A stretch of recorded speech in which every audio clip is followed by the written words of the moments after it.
NAR is trying everything they can to polish the turd that became their name. Ever since we realized en masse, NAR really doesn't represent realtors, nor do they represent the client, the homeowner, the home seller, or the home buyer. They're just there to make money and be a political resource to bully Congress into doing their wishes. Now they're trying to bolster and say NAR secures wins for the veterans. They didn't do anything. This has nothing to do with what they did. It has everything to do with reinforcing the help that veterans desperately need. And this is just a continuous ongoing thing that we're doing for veterans, not just on an association side, but a regulatory side. And for the veterans and for the entire real estate industry, they really weren't part of this. They're spinning it so that it looks like they're trying to do it. Because if you remember last year, they got sued billions of dollars. And I think it went down to hundreds of millions of dollars. There was a massive reform, massive all sorts of stuff. And it was a big black eye on NAR because they weren't doing everything they could for the consumer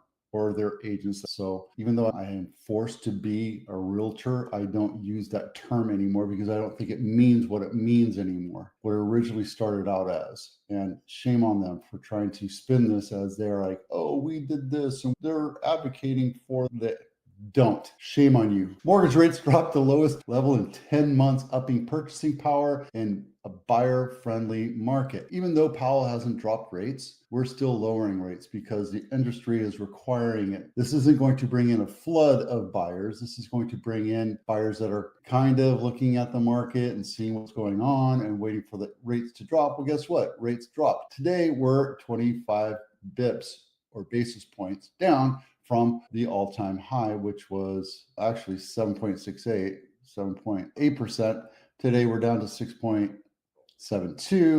6.57, which is a 30-year fixed, 6.72 for a jumbo. And if you're quoted, you're looking at 6%, which you can drop that down to 5.5, I bet, if you pay enough points. My point is here that 5.5 to 6% is the parity in order for buyers and sellers to meet and be happy together. Make that a balanced market. I always talk about a balanced market. For the last 30 years, it's been a seller's market, and sellers are very spoiled right now, expecting as is and high prices and what have you. Over the last 3 months, we saw buyers turn away and say, I've had enough.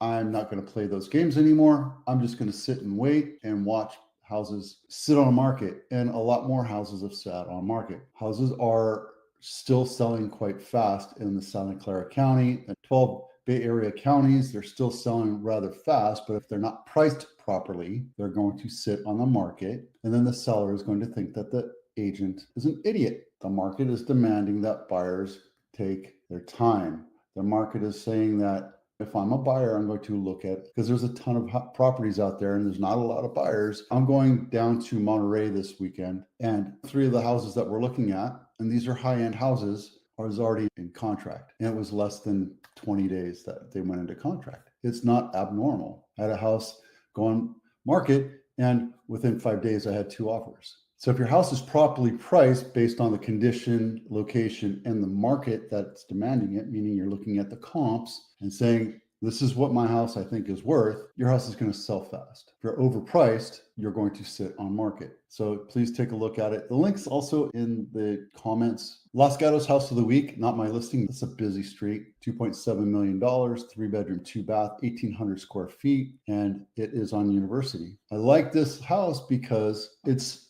walking distance to downtown. You get a lot of traffic on this street though. Just be aware, it's a nice little cottage. There's nothing great about it, but it's your place in Los Gatos, and you can walk to downtown. You can walk to Santa Cruz Ave. That's why I like it. All right, this is highs and lows in Santa Clara County. This is the highest sold home in Santa Clara County, $3.8 million. Kingsgate Drive, it's a 4-bedroom, 2-bath, 2,200 square feet, built in 1958. If you're looking at a map, it's right here in 28085, right in Sunnyvale. And there you go. This is a standard ranch home, nothing super fancy. It looks like they updated it back in the 1990s or early 2000s. There's a little wine fridge there. So yeah, it's a nice house. But here's the thing. When you list a house, don't be a market maker. Attract the market. Go below what the home value is and buyers will come. If you have